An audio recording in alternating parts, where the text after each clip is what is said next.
Sasabak ang Philippine Ascals kontra Vietnam sa Rizal Memorial Stadium bilang simula ng kanilang kampanya para sa 2026 FIFA World Cup Qualifiers.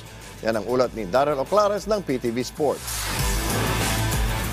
Nakatakdang magharap ngayong Huwebes ng gabi ang Philippine Ascals at Vietnam National Football Team para sa second round ng 2026 FIFA World Cup Qualifiers sa Rizal Memorial Stadium. Pero bago ang inaabangang laban, humarap muna sa isang pre-match press conference nitong Miyerkules sina Ascals head coach Michael Vice at team captain Neil Etheridge. Ayon kay Vice, malaking alas ang pagkakaroon ng home court advantage pero may kaakibat din itong pressure hindi lamang para sa kalaban kundi maging sa home team.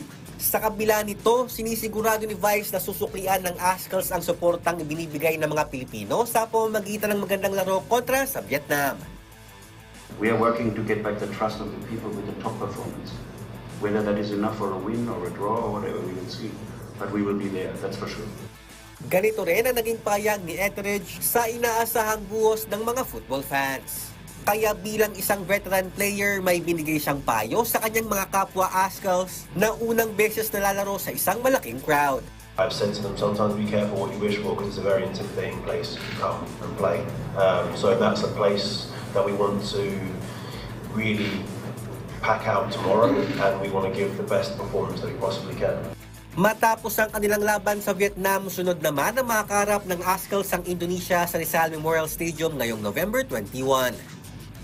Darrell Oclares para sa Bayan.